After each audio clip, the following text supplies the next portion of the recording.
ಇದೇ ವಿಚಾರಕ್ಕೆ ಸಂಬಂಧಪಟ್ಟಂತೆ ಡೀಟೇಲ್ಸ್ ಅನ್ನ ಕೊಡ್ತಾ ಹೋಗ್ತಾರೆ ನಮ್ಮ ಪ್ರತಿನಿಧಿ ಓಂ ಪ್ರಕಾಶ್ ಮುನ್ನೂರು ಲೈವ್ ನಲ್ಲಿ ಜಾಯ್ನ್ ಆಗಿದ್ದಾರೆ. ಓಂ ಪ್ರಕಾಶ್, ಈಗ ಬರದ ಸಿದ್ಧತೆಗಳೇನೋ ನಡೀತಾ ಇದೆ.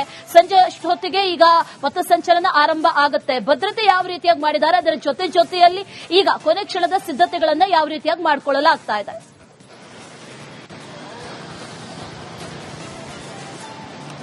ಅಶ್ವಿನಿ, ರಾಷ್ಟ್ರ ಮಟ್ಟದಲ್ಲಿ ದೊಡ್ಡ ಸದ್ದು ಮಾಡಿರುವಂತಹ ಏನು ಚಿತ್ತಾಪುರದ ಆರ್ಎಸ್ಎಸ್ ಪಥಸಂಚಲನಕ್ಕೆ ಇವತ್ತು ಅಂತಿಮವಾಗಿ ಆ ಒಂದು ಪಥಸಂಚಲನ ನಡೆಯೋದಕ್ಕೆ ಮುಂದಾಗಿರುವಂತಹ ಸಚಿವ ಪ್ರಿಯಾಂಕ್ ಖರ್ಗೆ ಕೋಟೆಯಲ್ಲಿ ಆರ್ಎಸ್ಎಸ್ ಪಥಸಂಚಲನ ನಡೆಸಬೇಕು ಅನ್ನುವಂಥ ನಿಟ್ಟಿನಲ್ಲಿ ಏನು ಮುಂದಾದಂತಹ ಸಂದರ್ಭದಲ್ಲಿ ಸಾಕಷ್ಟು ಹೋರಾಟಗಳು, ಅನುಮತಿ ನಿರಾಕರಣೆ ಇದೆಲ್ಲವೂ ಕೂಡ ಆಗಿರುವಂತದ್ದು. ಕಳೆದ ಒಂದು ತಿಂಗಳಿಂದ ಏನು ಕಾನೂನು ಹೋರಾಟದ ಮೂಲಕ ಇದೀಗ ಕೊನೆಗೆ ಆರ್ಎಸ್ಎಸ್ ತನ್ನ ಪಥಸಂಚಲನವನ್ನ ನಡೆಸೋದಕ್ಕೆ ಮುಂದಾಗಿರುವಂತದ್ದು. ಇವತ್ತು ಮಧ್ಯಾಹ್ನ 3:30 ಸುಮಾರಿಗೆ ಚಿತ್ತಾಪುರ್ನ ಬಜಾಜ್ ಕಲ್ಯಾಣ ಮಂಟಪ ಏನಿದೆ, ಬಜಾಜ್ ಕಲ್ಯಾಣ ಮಂಟಪದಿಂದ ಆರ್ಎಸ್ಎಸ್ ಪಥಸಂಚಲನ ಹೊರಡುತ್ತಾ ಇರುವಂತದ್ದು. ಈಗ ಆ ಬಜಾಜ್ ಕಲ್ಯಾಣ ಮಂಟಪದ ಮುಂಭಾಗದಲ್ಲಿ ಎಲ್ಲ ರೀತಿಯಾಗಿ ಸಂಪೂರ್ಣವಾಗಿ ಕೇಸರಿಮಯ ಆಗಿರುವಂತಹ ದೃಶ್ಯಗಳು ಕೂಡ ಕಂಡು ಬರ್ತಾ ಇರುವಂತದ್ದು. ಆ ಪ್ರಮುಖ ರಸ್ತೆಗಳಾದಂತಹ ಅಲ್ಲೆಲ್ಲ ಕೂಡ ಏನು ಭಾಗವತ ಧ್ವಜಗಳನ್ನು ಕೂಡ ಅಳವಡಿಕೆ ಮಾಡಿರುವಂತದ್ದು. ಜೊತೆಗೆ ಇಲ್ಲಿ ಆ ಆರ್ಎಸ್ಎಸ್ ನ ಏನು ಒಂದು ಪಥಸಂಚಲನ ಸಾಗುತ್ತೆ, ಆ ಒಂದು ಇದರಲ್ಲಿ ಈಗ ಸಂಘದ ಶತಾಬ್ದಿ ಹಾಗೂ ವಿಜಯದಶಮಿ ಉತ್ಸವ ನಿಮಿತ್ತ ಪಥಸಂಚಲನ ಅನ್ನುವಂಥ ನಿಟ್ಟಿನಲ್ಲಿ ಒಂದು ಬೋರ್ಡ್ ಕೂಡ ಹಾಕಿರುವಂತದ್ದು. ಈ ರೀತಿಯಾಗಿ ಭರದ ಸಿದ್ಧತೆಯನ್ನ ಕೂಡ ಈಗ ಆರ್ಎಸ್ಎಸ್ ಕಾರ್ಯಕರ್ತರು ಮಾಡಿಕೊಂಡಿರುವಂತದ್ದು. ಜೊತೆಗೆ ಹೊರಭಾಗದಲ್ಲಿ ಪೊಲೀಸರು ಸಾಕಷ್ಟು ಬಿಗಿ ಬಂದೋಬಸ್ತನ್ನು ಕೂಡ ನಿಯೋಜನೆ ಮಾಡಿಕೊಂಡಿರುವಂತದ್ದು. ಅಂದ್ರೆ ಬಜಾಜ್ ಕಲ್ಯಾಣ ಮಂಟಪದಿಂದ ಹೊರಟಂತ ಪಥಸಂಚಲನ 1.2 ಕಿಲೋಮೀಟರ್ ಅಷ್ಟು ದೂರ ಕ್ರಮಿಸಿ ಮತ್ತೆ ವಾಪಸ್ ಬಜಾಜ್ ಕಲ್ಯಾಣ ಮಂಟಪಕ್ಕೆ ಆಗಮಿಸ್ತಾ ಇರುವಂತಹ ಹಿನ್ನೆಲೆಯಲ್ಲಿ ರಸ್ತೆಯುದ್ದಕ್ಕೂ ಕೂಡ ಅಂದ್ರೆ ಪಥಸಂಚಲನದ ಉದ್ದಕ್ಕೂ ಕೂಡ ಬಿಗಿ ಪೊಲೀಸ್ ಬಂದೋಬಸ್ತನ್ನ ನಿಯೋಜನೆ ಮಾಡಿರುವಂತದ್ದು. ಜೊತೆಗೆ ಡ್ರೋನ್ ಮೂಲಕ ಕೂಡ ಏನು ಪಥಸಂಚಲನದ ಮೇಲೆ ನಿಗಾ ವಹಿಸೋದಕ್ಕೆ ಮುಂದಾಗಿರುವಂತದ್ದು. ಜೊತೆಗೆ ಅಲ್ಲಲ್ಲಿ ಸುಮಾರು 45 ಸಿಸಿಟಿವಿ ಕ್ಯಾಮೆರಾಗಳನ್ನು ಕೂಡ ಅಳವಡಿಕೆ ಮಾಡಿರುವಂತದ್ದು. ಯಾವುದೇ ಅಹಿತಕರ ಘಟನೆಗಳು ನಡೀಬಾರದು ಅನ್ನುವಂಥ ನಿಟ್ಟಿನಲ್ಲಿ ಎಲ್ಲ ರೀತಿಯಾದಂತಹ ವ್ಯವಸ್ಥೆಯನ್ನ ಮಾಡಿಕೊಂಡಿರುವಂತದ್ದು. ಇದು ಬಜಾಜ್ ಕಲ್ಯಾಣ ಮಂಟಪದ ಹೊರಭಾಗದ ದೃಶ್ಯ. ಆದ್ರೆ ಇನ್ನು ಒಳಭಾಗದಲ್ಲೂ ಕೂಡ ಸಂಪೂರ್ಣವಾಗಿ ಕೇಸರಿ ಕಲರವನ್ನೇ ಕಂಡು ಬರ್ತಾ ಇರುವಂತದ್ದು. ಅಂದ್ರೆ ಈಗಾಗಲೇ ದೃಶ್ಯದಲ್ಲೂ ಕೂಡ ತೋರಿಸ್ತಾ ಹೋಗ್ತೀನಿ, ಆರ್ಎಸ್ಎಸ್ ಪಥಸಂಚಲನಕ್ಕೆ ಬೇಕಾದಂತ ಎಲ್ಲ ಅಂತಿಮ ಹಂತದ ಸಿದ್ಧತೆಯನ್ನ ಮಾಡಿಕೊಂಡಿರುವಂತದ್ದು. ಅಂದ್ರೆ ಈಗ ಸರ್ಕಾರ ಏನು ಒಂದು ಷರತ್ತುಬದ್ಧ ಅನುಮತಿಯನ್ನ ನೀಡಿತ್ತು, 300 ಜನ ಚಿತ್ತಾಪುರ್ನ ಕಂದಾಯ ವಲಯದ ಅವರು ಮಾತ್ರ ಭಾಗಿಯಾಗಬೇಕು, ಜೊತೆಗೆ 50 ಜನ ಘೋಷವಾದ್ಯ ಅಂದ್ರೆ ಬ್ಯಾಂಡ್ ಬಾರಿಸುವಂತರು ಕೂಡ ಭಾಗಿಯಾಗೋದಕ್ಕೆ ಒಟ್ಟು 350 ಜನರಿಗೆ ಅವಕಾಶವನ್ನ ನೀಡಿರುವಂತದ್ದು. ಸೊ ಆ ನಿಟ್ಟಿನಲ್ಲಿ 300 ಜನ ಚಿತ್ತಾಪುರ ಕಂದಾಯ ವಲಯದವರು ಭಾಗಿಯಾಗಿರುವಂತಹ ಒಂದು ಲೀಸ್ಟ್ ಅನ್ನು ಕೂಡ ಪೊಲೀಸ್ ಇಲಾಖೆಗೆ ನೀಡಿರುವಂತದ್ದು. ಅದಾದ ಬಳಿಕ 50 ಜನ ಹೊರಗಡೆಯಿಂದ ಬರ್ತಾ ಇರುವಂತದ್ದು. ಇನ್ನು ಒಳಭಾಗದಲ್ಲಿ ಬಜಾಜ್ ಕಲ್ಯಾಣ ಮಂಟಪದ ಒಳಭಾಗದಲ್ಲಿ ಈಗ ಯಾವ ರೀತಿಯಾಗಿ ಸಿದ್ಧತೆ ಆಗಿದೆ ಅನ್ನುವಂಥದ್ದನ್ನ ತೋರಿಸ್ತಾ ಹೋಗ್ತೀನಿ. ಆರ್ಎಸ್ಎಸ್ 100 ಅನ್ನುವಂಥದ್ದು ಕೂಡ ಇಲ್ಲಿ ಬರೆದಿರುವಂತದ್ದು. ಅಂದ್ರೆ ಆರ್ಎಸ್ಎಸ್ಗೆ 100 ವರ್ಷ, ಸಂಘದ ಶತಾಬ್ದಿ 100 ವರ್ಷ ಆದಂತಹ ಹಿನ್ನೆಲೆಯಲ್ಲಿ ಈ ರೀತಿಯಾದಂತಹ ಸಿದ್ಧತೆಯನ್ನ ಮಾಡಿಕೊಂಡಿರುವಂತದ್ದು. ಜೊತೆಗೆ ಭಾರತದ ಧ್ವಜ ಕೂಡ ಏನು ಇಲ್ಲಿ ಹಾಕಿರುವಂತದ್ದು. ಇಲ್ಲಿ ಆರ್ಎಸ್ಎಸ್ ನ ಧ್ವಜಾರೋಹಣ ಕೂಡ ಮಾಡೋದಕ್ಕೆ ಬೇಕಾದಂತ ಸಿದ್ಧತೆಯನ್ನ ಮಾಡಿಕೊಂಡಿರುವಂತದ್ದು. ಮಧ್ಯಾಹ್ನ 3:30ಕ್ಕೆ ಇಲ್ಲಿಂದ ಏನು ಆ ಪಥಸಂಚಲನ ಹೊರಟು ಸಂಜೆ 5:45ಕ್ಕೆ ವಾಪಸ್ ಇಲ್ಲೇ ಈ ಒಂದು ಬಜಾಜ್ ಕಲ್ಯಾಣ ಮಂಟಪಕ್ಕೆ ಆಗಮಿಸಿ ಇಲ್ಲಿ ಒಂದು ಬೌದ್ಧಿಕ ಕಾರ್ಯಕ್ರಮ ಕೂಡ ನಡೆಯುತ್ತೆ. ಅಲ್ಲಿ ಉತ್ತರ ಕರ್ನಾಟಕದ ಪ್ರಾಂತ ಪ್ರಚಾರ ಪ್ರಮುಖರಾದಂತಹ ಕೃಷ್ಣ ಜೋಶಿ ಅವರು ಈ ಒಂದು ಸಮಾರೋಪಕ್ಕೆ ಸಂಬಂಧಪಟ್ಟಂತೆ ಒಂದು ಸ್ಪೀಚ್ ಅನ್ನ ಕೂಡ ಮಾಡುವಂತಿರುವಂತದ್ದು. ಆ ಸ್ಪೀಚ್ ಏನಿದೆ ಅದೆಲ್ಲವೂ ಕೂಡ ಈಗಾಗಲೇ ಪೊಲೀಸ್ ಇಲಾಖೆಗೆ ಕೊಟ್ಟಿರುವಂತದ್ದು. ಸ್ಪೀಚ್ ಕಾಪಿ ಕೂಡ ಪೊಲೀಸ್ ಇಲಾಖೆ ತೆಗೆದುಕೊಂಡಿರುವಂತದ್ದು. ಇದರ ಜೊತೆಗೆ ಈ ಭಾಗದಲ್ಲಿ ನಾನು ತೋರಿಸ್ತಾ ಹೋಗ್ತೀನಿ ಅಂತಂದ್ರೆ ಪಥಸಂಚಲನ ಸಂದರ್ಭದಲ್ಲಿ ಗಣವೇಷಧಾರಿಗಳು ಹೋಗ್ತಾ ಇರುವಂತಹ ರಸ್ತೆಯಲ್ಲಿ ಪುಷ್ಪಗುಚ್ಛವನ್ನ ಹಾಕೋದಕ್ಕೆ ಅಂತೇಳಿ ಹೂಗಳನ್ನ ಕೂಡ ತಂದಿಟ್ಟಿರುವಂತದ್ದು. ಅದಲ್ಲದೆ ಸಾಕಷ್ಟು ಜನ ಬೇರೆ ಬೇರೆ ಅಂದ್ರೆ ಚಿತ್ತಾಪುರ ತಾಲೂಕಿನ ಬೇರೆ ಬೇರೆ ಸ್ವಯಂ ಪ್ರೇರಿತವಾಗಿ ಅವರು ಕೂಡ ಬಂದು ಹೂವಿನ ಸುರಿಮಳೆ ಸುರಿಯೋದಕ್ಕೆ ಪ್ಲಾನ್ ಮಾಡಿರುವಂತದ್ದು.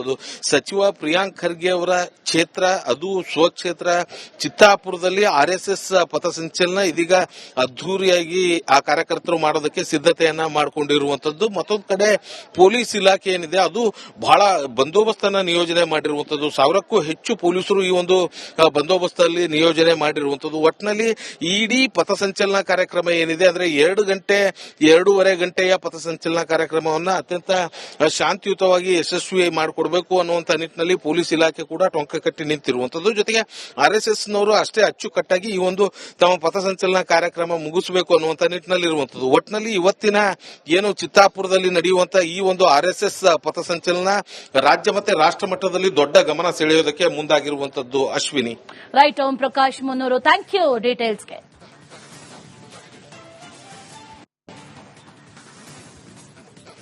ಇದೇ ವಿಚಾರಕ್ಕೆ ಸಂಬಂಧಪಟ್ಟಂತೆ ಡೀಟೇಲ್ಸ್ ಅನ್ನ ಕೊಡ್ತಾ ಹೋಗ್ತಾರೆ ನಮ್ಮ ಪ್ರತಿನಿಧಿ ಓಂ ಪ್ರಕಾಶ್ ಮುನ್ನೂರು, ಲೈವ್ ನಲ್ಲಿ ಜಾಯ್ನ್ ಆಗಿದ್ದಾರೆ. ಓಂ ಪ್ರಕಾಶ್, ಈಗ ಬರದ ಸಿದ್ಧತೆಗಳೇನೋ ನಡೀತಾ ಇದೆ.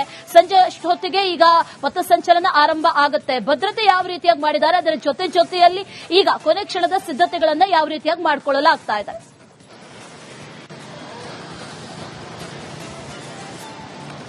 ಅಶ್ವಿನಿ, ರಾಷ್ಟ್ರ ಮಟ್ಟದಲ್ಲಿ ದೊಡ್ಡ ಸದ್ದು ಮಾಡಿರುವಂತ ಏನು ಚಿತ್ತಾಪುರದ RSS ಪಥಸಂಚಲನಕ್ಕೆ ಇವತ್ತು ಅಂತಿಮವಾಗಿ ಆ ಒಂದು ಪಥಸಂಚಲನ ನಡೆಯೋದಕ್ಕೆ ಮುಂದಾಗಿರುವಂತದ್ದು. ಸಚಿವ ಪ್ರಿಯಾಂಕ್ ಖರ್ಗೆ ಕೋಟೆಯಲ್ಲಿ RSS ಪಥಸಂಚಲನ ನಡೆಸಬೇಕು ಅನ್ನುವಂತ ನಿಟ್ಟಿನಲ್ಲಿ ಏನು ಮುಂದಾದಂತಹ ಸಂದರ್ಭದಲ್ಲಿ ಸಾಕಷ್ಟು ಹೋರಾಟಗಳು, ಅನುಮತಿ ನಿರಾಕರಣೆ ಇದೆಲ್ಲವೂ ಕೂಡ ಆಗಿರುವಂತದ್ದು.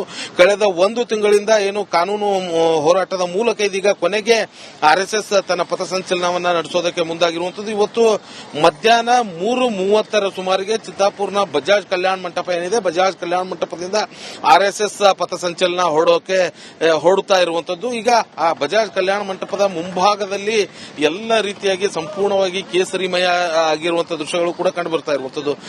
ಆ ಪ್ರಮುಖ ರಸ್ತೆಗಳಾದಂತಹ ಅಲ್ಲೆಲ್ಲ ಕೂಡ ಏನು ಭಾಗವತ ಧ್ವಜಗಳನ್ನು ಕೂಡ ಅಳವಡಿಕೆ ಮಾಡಿರುವಂತದ್ದು. ಜೊತೆಗೆ ಇಲ್ಲಿ ಆ RSS ನ ಏನು ಒಂದು ಪಥಸಂಚಲನ ಸಾಗುತ್ತೆ, ಆ ಒಂದು ಇದರಲ್ಲಿ ಈಗ ಆ ಸಂಘದ ಶತಾಬ್ದಿ ಹಾಗೂ ವಿಜಯದಶಮಿ ಉತ್ಸವ ನಿಮಿತ್ತ ಪಥಸಂಚಲನ ಅನ್ನುವಂತ ನಿಟ್ಟಿನಲ್ಲಿ ಒಂದು ಬೋರ್ಡ್ ಕೂಡ ಹಾಕಿರುವಂತದ್ದು. ಈ ರೀತಿಯಾಗಿ ಭರದ ಸಿದ್ಧತೆಯನ್ನ ಕೂಡ ಈಗ RSS ಕಾರ್ಯಕರ್ತರು ಮಾಡಿಕೊಂಡಿರುವಂತದ್ದು. ಜೊತೆಗೆ ಹೊರಭಾಗದಲ್ಲಿ ಪೊಲೀಸರು ಸಾಕಷ್ಟು ಬಿಗಿ ಬಂದೋಬಸ್ತನ್ನು ಕೂಡ ನಿಯೋಜನೆ ಮಾಡಿಕೊಂಡಿರುವಂತದ್ದು. ಅಂದ್ರೆ ಬಜಾಜ್ ಕಲ್ಯಾಣ ಮಂಟಪದಿಂದ ಹೊರಟಂತ ಪಥಸಂಚಲನ 1.2 ಕಿಲೋಮೀಟರ್ ನಷ್ಟು ದೂರ ಕ್ರಮಿಸಿ ಮತ್ತೆ ವಾಪಸ್ ಬಜಾಜ್ ಕಲ್ಯಾಣ ಮಂಟಪಕ್ಕೆ ಆಗಮಿಸ್ತಾ ಇರುವಂತಹ ಹಿನ್ನೆಲೆಯಲ್ಲಿ ರಸ್ತೆಯುದ್ದಕ್ಕೂ ಕೂಡ ಅಂದ್ರೆ ಪಥಸಂಚಲನದ ಉದ್ದಕ್ಕೂ ಕೂಡ ಬಿಗಿ ಪೊಲೀಸ್ ಬಂದೋಬಸ್ತನ್ನ ನಿಯೋಜನೆ ಮಾಡಿರುವಂತದ್ದು. ಜೊತೆಗೆ ಡ್ರೋನ್ ಮೂಲಕ ಕೂಡ ಏನು ಪಥಸಂಚಲನದ ಮೇಲೆ ನಿಗಾ ವಹಿಸೋದಕ್ಕೆ ಮುಂದಾಗಿರುವಂತದ್ದು. ಜೊತೆಗೆ ಅಲ್ಲಲ್ಲಿ ಸುಮಾರು 45 CCTV ಕ್ಯಾಮೆರಾಗಳನ್ನು ಕೂಡ ಅಳವಡಿಕೆ ಮಾಡಿರುವಂತದ್ದು. ಯಾವುದೇ ಅಹಿತಕರ ಘಟನೆಗಳು ನಡೀಬಾರದು ಅನ್ನುವಂತ ನಿಟ್ಟಿನಲ್ಲಿ ಎಲ್ಲ ರೀತಿಯಾದಂತಹ ವ್ಯವಸ್ಥೆಯನ್ನ ಮಾಡಿಕೊಂಡಿರುವಂತದ್ದು. ಇದು ಬಜಾಜ್ ಕಲ್ಯಾಣ ಮಂಟಪದ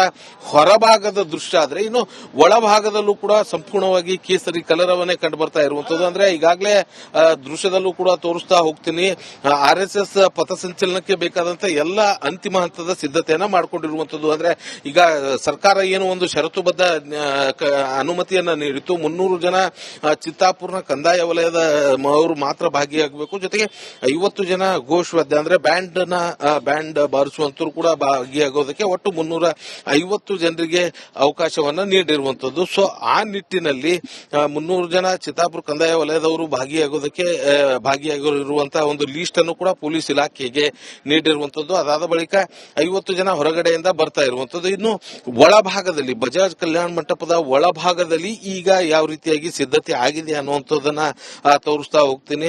RSS 100 ಅನ್ನುವಂಥದ್ದು ಕೂಡ ಇಲ್ಲಿ ಬರೆದಿರುವಂತದ್ದು. ಅಂದ್ರೆ RSSಗೆ 100 ವರ್ಷ, ಸಂಘದ ಶತಾಬ್ದಿ 100 ವರ್ಷ ಆದಂತಹ ಹಿನ್ನೆಲೆಯಲ್ಲಿ ಈ ರೀತಿಯಾದಂತಹ ಸಿದ್ಧತೆಯನ್ನ ಮಾಡಿಕೊಂಡಿರುವಂತದ್ದು. ಜೊತೆಗೆ ಭಾರತದ ಧ್ವಜ ಕೂಡ ಏನು ಇಲ್ಲಿ ಹಾಕಿರುವಂತದ್ದು. ಇಲ್ಲಿ RSS ನ ಧ್ವಜಾರೋಹಣ ಕೂಡ ಮಾಡೋದಕ್ಕೆ ಬೇಕಾದಂತ ಸಿದ್ಧತೆಯನ್ನ ಮಾಡಿಕೊಂಡಿರುವಂತದ್ದು. ಮಧ್ಯಾಹ್ನ 3:30ಕ್ಕೆ ಇಲ್ಲಿಂದ ಏನು ಆ ಪಥಸಂಚಲನ ಹೊರಟು ಸಂಜೆ 5:45ಕ್ಕೆ ವಾಪಸ್ ಇಲ್ಲೇ ಈ ಒಂದು ಬಜಾಜ್ ಕಲ್ಯಾಣ ಮಂಟಪಕ್ಕೆ ಆಗಮಿಸಿ ಇಲ್ಲಿ ಒಂದು ಬೌದ್ಧಿಕ ಕಾರ್ಯಕ್ರಮ ಕೂಡ ನಡೆಯುತ್ತೆ. ಅಲ್ಲಿ ಉತ್ತರ ಕರ್ನಾಟಕದ ಪ್ರಾಂತ ಪ್ರಚಾರ ಪ್ರಮುಖರಾದಂತಹ ಕೃಷ್ಣ ಜೋಶಿ ಅವರು ಈ ಒಂದು ಸಮಾರೋಪಕ್ಕೆ ಸಂಬಂಧಪಟ್ಟಂತೆ ಒಂದು ಸ್ಪೀಚ್ ಅನ್ನ ಕೂಡ ಮಾಡುವಂತದ್ದು. ಆ ಸ್ಪೀಚ್ ಏನಿದೆ ಅದೆಲ್ಲವೂ ಕೂಡ ಈಗಾಗಲೇ ಪೊಲೀಸ್ ಇಲಾಖೆಗೆ ಕೊಟ್ಟಿರುವಂತದ್ದು.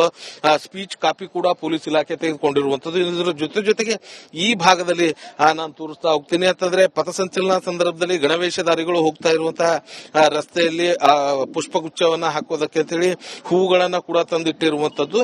ಅದಲ್ಲದೆ ಸಾಕಷ್ಟು ಜನ ಬೇರೆ ಬೇರೆ ಅಂದ್ರೆ ಚಿತ್ತಾಪುರ ತಾಲೂಕಿನ ಬೇರೆ ಬೇರೆ ಸ್ವಯಂ ಪ್ರೇರಿತವಾಗಿ ಅವರು ಕೂಡ ಬಂದು ಹೂವಿನ ಸುರಿಮಳೆ ಸುರಿಯೋದಕ್ಕೆ ಪ್ಲಾನ್ ಮಾಡಿರುವಂತದ್ದು. ಇರುವಂತದ್ದು. ಸಚಿವ ಪ್ರಿಯಾಂಕ್ ಖರ್ಗೆ ಅವರ ಕ್ಷೇತ್ರ, ಅದು ಸ್ವಕ್ಷೇತ್ರ ಚಿತ್ತಾಪುರದಲ್ಲಿ RSS ಪಥಸಂಚಲನ ಇದೀಗ ಅದ್ದೂರಿಯಾಗಿ ಆ ಕಾರ್ಯಕರ್ತರು ಮಾಡೋದಕ್ಕೆ ಸಿದ್ಧತೆಯನ್ನ ಮಾಡಿಕೊಂಡಿರುವಂತದ್ದು. ಮತ್ತೊಂದು ಕಡೆ ಪೊಲೀಸ್ ಇಲಾಖೆ ಏನಿದೆ ಅದು ಬಹಳ ಬಂದೋಬಸ್ತನ್ನ ನಿಯೋಜನೆ ಮಾಡಿರುವಂತದ್ದು. 1000ಕ್ಕೂ ಹೆಚ್ಚು ಪೊಲೀಸರು ಈ ಒಂದು ಬಂದೋಬಸ್ತಲ್ಲಿ ನಿಯೋಜನೆ ಮಾಡಿರುವಂತದ್ದು. ಒಟ್ಟಿನಲ್ಲಿ ಇಡೀ ಪಥಸಂಚಲನ ಕಾರ್ಯಕ್ರಮ ಏನಿದೆ ಅಂದ್ರೆ 2.5 ಗಂಟೆಯ ಪಥಸಂಚಲನ ಕಾರ್ಯಕ್ರಮವನ್ನ ಅತ್ಯಂತ ಶಾಂತಿಯುತವಾಗಿ ಯಶಸ್ವಿ ಮಾಡಿಕೊಡ್ಬೇಕು ಅನ್ನುವಂತ ನಿಟ್ಟಿನಲ್ಲಿ ಪೊಲೀಸ್ ಇಲಾಖೆ ಕೂಡ ಟೊಂಕ ಕಟ್ಟಿ ನಿಂತಿರುವಂತದ್ದು. ಜೊತೆಗೆ RSSನವರು ಅಷ್ಟೇ ಅಚ್ಚುಕಟ್ಟಾಗಿ ಈ ಒಂದು ತಮ್ಮ ಪಥಸಂಚಲನ ಕಾರ್ಯಕ್ರಮ ಮುಗಿಸಬೇಕು ಅನ್ನುವಂತ ನಿಟ್ಟಿನಲ್ಲಿ ಇರುವಂತದ್ದು. ಒಟ್ಟಿನಲ್ಲಿ ಇವತ್ತಿನ ಏನು ಚಿತ್ತಾಪುರದಲ್ಲಿ ನಡೆಯುವಂತ ಈ ಒಂದು RSS ಪಥಸಂಚಲನ ರಾಜ್ಯ ಮತ್ತೆ ರಾಷ್ಟ್ರ ಮಟ್ಟದಲ್ಲಿ ದೊಡ್ಡ ಗಮನ ಸೆಳೆಯೋದಕ್ಕೆ ಮುಂದಾಗಿರುವಂತದ್ದು. ಅಶ್ವಿನಿ.